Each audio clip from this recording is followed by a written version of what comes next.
Donc, sans plus tarder, je laisse la parole à Karima Deresh. Alors, sur un autre aspect des problèmes religieux qu'a pu connaître ou que connaît peut-être encore l'Algérie, j'ouvre une parenthèse je vais faire comme, mais à mon niveau, comme Galisso ce matin, je vais donner mon point de vue pour que en tant que président, je sois clair. Pour moi, l'Algérie n'a jamais été le pays d'une seule langue ni d'une seule religion. Voilà c'est à partir de là que je réfléchis. Donc, à vous, madame. Alors, je vais présenter tout autre chose. On va passer à un autre type d'univers, puisque je vais essayer de vous présenter en fait un phénomène de conversion au catholicisme apparu en Kabylie dans les années 1870, suite à des actions d'évangélisation d'un groupe de missionnaires catholiques qu'on connaît plus communément sous le nom des Pères Blancs. Leur nom officiel, en fait, c'est la Société des missionnaires d'Afrique. La conversion, en règle générale, je dirais, de musulmans au catholicisme est un phénomène qui est peu connu. Et plus généralement, c'est en fait l'histoire de la rencontre entre la colonisation et l'évangélisation à la fin du XIXe siècle en Algérie, qui est un épisode, je dirais, à peine effleuré par la connaissance historique. Donc là, je vais essayer d'évoquer avec vous, en fait, une situation, comment je pourrais dire, de transgression, de glissement, peut-être, confessionnel, dans un contexte, finalement, de répression violente, puisque ces conversions sont apparues donc après 1873, donc après la grande insurrection de 1871, qui a été réprimée, comme vous le savez, très violemment. Et ce contexte de violence dans lequel apparaissent justement les premières conversions est absolument déterminant pour la suite. Alors, très rapidement, je dirais que l'installation des missionnaires en Kabylie, en 1873, participe d'un projet d'évangélisation de la population qui est en fait lié à une politique d'assimilation propre au sol kabyle. L'exploitation de ce qu'on a appelé par la suite mythe berbère ou mythe kabyle, qui est en fait un ensemble de représentations quasiment uniques dans les représentations idéologisées que les sociétés coloniales ont eu à produire sur les peuples colonisés, a imposé une vision spécifique de l'islam maghrébin et plus particulièrement de l'islam en région berbère. Convaincus d'être dans un espace islamisé superficiellement, les missionnaires catholiques ont déployé dans le dernier tiers du XIXe siècle un activisme apostolique destiné à faire ressurgir le christianisme antique, qui serait, selon eux, en fait le substrat religieux oublié des populations locales.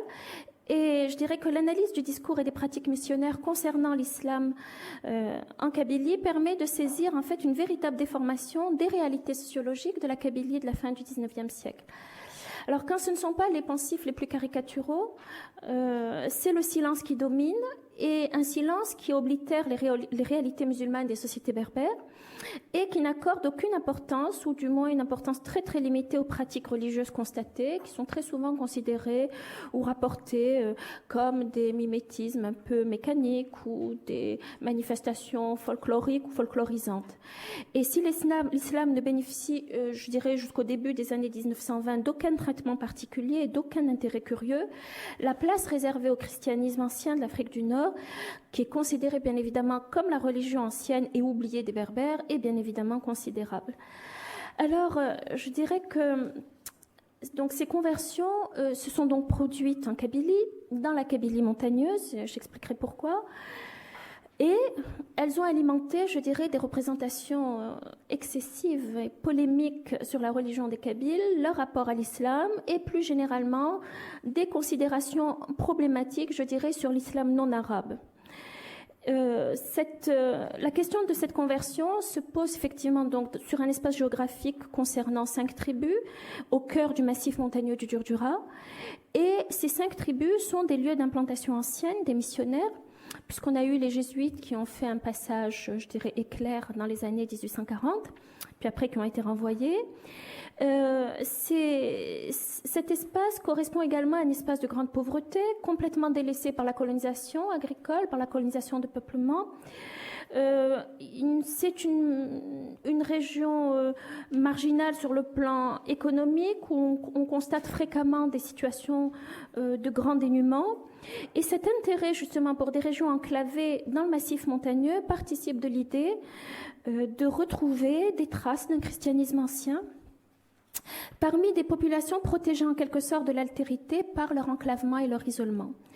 Donc il s'agit bien évidemment de retrouver ainsi le christianisme ancien le plus pur et le plus authentique. Il y a toute une réflexion à faire justement sur la montagne, lieu sacré, lieu de préservation. Et par exemple dans les écrits de la Vigerie, la comparaison revient très très souvent par exemple avec les maronites du Liban. Enfin bon, il y a toute une série d'interrogations là-dessus. Alors, ce projet de conversion des Kabyles est à l'initiative de Charles de la Vigerie, qui a été donc archevêque d'Alger, nommé archevêque d'Alger en 1867. Et sa nomination à Alger lui laisse entrevoir, je dirais, la possibilité d'entreprendre un projet de conversion de grande ampleur, parce que dans un premier temps, ce n'était pas l'Algérie qui l'intéressait, mais bien évidemment toute l'Afrique. Je ne sais pas si vous connaissez, mais il a quand même eu tout un travail, toute une campagne anti-esclavagiste qu'il a menée durant toutes les années 1870 jusqu'à sa mort en 1892. Mais bien évidemment, la Kabylie va retenir toute son attention. Et dans son projet justement de la christianiser, il va instrumentaliser toute l'imagerie coloniale qui avait alimenté abondamment ce qu'on a appelé le mythe kabyle de la deuxième moitié du XIXe siècle. Très rapidement et très schématiquement, je dirais que ce mythe accentuait l'origine supposée européenne des Berbères. Alors une origine germanique, celte, voire romaine, et surtout accentuer un certain nombre de traits communs aux Européens qui auraient rendu leur assimilation réussie. Alors on a toute une série d'écrits sur les Kabyles sédentaires, leur amour de l'agriculture, de la sédentarité. Alors on va les comparer avec les Suisses, avec les Auvergnats, avec les Bretons. Enfin bon, je passe ces détails parce que ce sont des choses qui sont relativement connues. Ce qui est intéressant chez la Vigerie, c'est que sa vision de l'histoire religieuse de l'Afrique du Nord, selon laquelle tous les Berbères auraient adhéré au christianisme à l'époque romaine, laissait, selon lui, supposer tout un fond de traditions et de pratiques chrétiennes qui demandaient qu'à ressurgir. Et que, surtout, que ces anciens chrétiens, c'est comme ça qu'ils désignent donc les Kabyles, montraient les dispositions les plus favorables à un retour au christianisme. Et en tant que région berbère, avec tous les particularismes culturels et linguistiques qui s'y rattachent, la Kabylie a eu à subir, je dirais, les assauts d'une politique fantasmée d'assimilation, avec pour unique argumentaire l'arsenal du mythe kabyle. Un mythe kabyle qu'on pourrait définir comme un outillage idéologique élaboré de briques et de brocs où les connaissances scientifiques côtoient les éléments les plus irrationnels, où les idéaux généreux fusionnent avec les approches les plus racistes.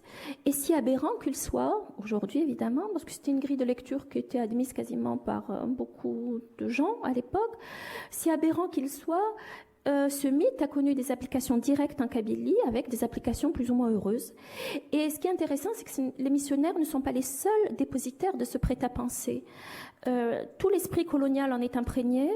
Je dirais que si les autorités coloniales, militaires et administratives, par pragmatisme politique, étaient plus discrets, plus on va dire, plus réticents, les congrégations religieuses, elles, ont intégré le principe d'une évangélisation sur une vaste échelle en milieu berbère, et on touche là à l'idée lourdement suggérée que les Berbères convertis il y a de cela des siècles à l'islam, par la force ou l'intérêt, n'opposeraient qu'une faible résistance à une autre conversion. Et dans le discours missionnaire, et moi je trouve que tout l'intérêt est là, c'est que la Kabylie est abordée comme un univers d'islamisés et non de musulmans. Étudier également la conversion en milieu berbère permet de soulever tous les fantasmes et les nœuds névrotiques d'une histoire coloniale. Dans un idéal colonial et chrétien partagé par quelques-uns seulement, la Kabylie devient en quelque sorte, je dirais, le pendant fantasmé d'une France sublimée. Alors je m'explique, c'est-à-dire que les chrétiens kabyles, ou les Kabyles chrétiens, deviendraient en quelque sorte des assimilés idéaux. Ils seraient idéaux par la conversion, par la naturalisation qui suit, très rapidement, par l'accès à la culture française passée par le filtre de l'évangélisation. Et des Français idéaux en quelque sorte, mais que leur indigénat va protéger des bouleversements que la société française a eu à connaître dans le dernier tiers du XIXe siècle. Et il y a eu la représentation du Kabyle bon chrétien comme il y a eu celle du bon sauvage authentique au XVIIIe siècle. C'est-à-dire un bon chrétien qu'il faut préserver de toutes les attitudes impies, mécréantes, voire athées, que la Troisième République a charrié avec elle. Puisqu'évidemment, c'est le scientisme, le marxisme, l'évolutionnisme, enfin toutes les approches théoriques du monde qui ont révolutionné justement les mentalités à la fin du XIXe siècle sont bien évidemment mises au banc et surtout, il ne faut pas en parler. Je dirais donc que ces conversions au catholicisme dans la Kabylie de la fin du XIXe siècle se déclarent donc dans un moment de grande violence coloniale.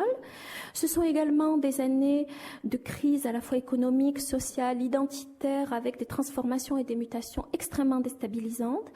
Et en ce qui concerne les conversions, il s'agit dans la très grande majorité des cas des conversions, ce qu'on peut appeler des conversions de la misère, et qui ont concerné tout au plus quelques milliers d'individus, puisque moi j'ai fait les comptes, et que dans les années 1920, on arrive à peu près à 4000 conversions, 4000 convertis. Et ces conversions se sont déclarées dans les groupes les plus marginalisés de la société kabyle, c'est-à-dire des orphelins, des handicapés, des malades, des enfants naturels, des femmes veuves avec des enfants, des marginaux de toutes sortes.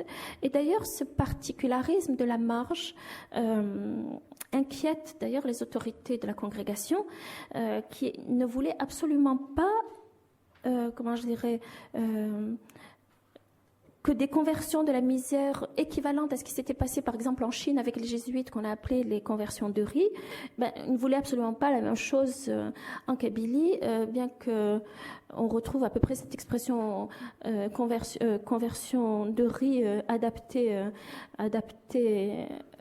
aux conditions locales, puisque les missionnaires parlent à un moment donné de conversion de couscous. Mais c'est très sérieux parce qu'en fait, ils expliquaient évidemment dans les archives que toute personne qui arrivait effectivement au poste missionnaire, qui bénéficiait de leurs soins, qui était hébergée, qui acceptait le catéchuménat, effectivement, disposait d'un repas par jour et d'un couscous. C'est que voilà. Alors je dirais que les conditions d'extrême pauvreté et de détresse qui sont souvent à l'origine de la conversion rendent la pratique de la religion catholique parfois problématique dans la mesure où elle ne correspond pas toujours à des cheminements spirituels ou à une adhésion totale au christianisme. Et c'est vrai que lorsque l'on restitue des trajectoires de familles de convertis, alors moi j'ai eu la chance, parce que je connais bien les archives des Pères Blancs et que j'y ai travaillé 4 années de suite. Et ce qui est formidable dans ces archives, ce sont des archives d'une richesse anthropologique exceptionnelle.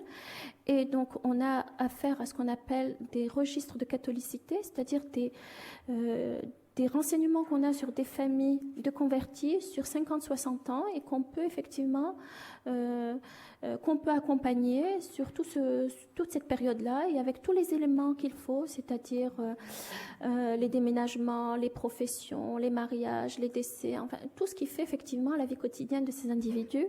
Et donc quand on restitue ces trajectoires de familles de convertis, on constate en fait qu'il existe des tas de jeux de glissement, des ruptures, des effets de miroir, et que bon nombre de ces convertis ont des parcours qui sont des parcours compliqués, puisqu'il n'est pas rare de rencontrer des individus qui sont nés musulmans, qui deviennent chrétiens, qui exigent de mourir en musulman en refusant l'extrême-onction. Et on s'aperçoit que finalement l'attribution des sacrements comme ceux du baptême ou du mariage prennent des sens différents, à des moments différents d'une existence, et finalement que jouer avec les rituels de l'une ou l'autre religion et s'accommoder de pratiques sacralisées qui sont logiquement compatibles, sont des choses qui sont assez fréquentes et communes dans le monde des convertis de la première génération.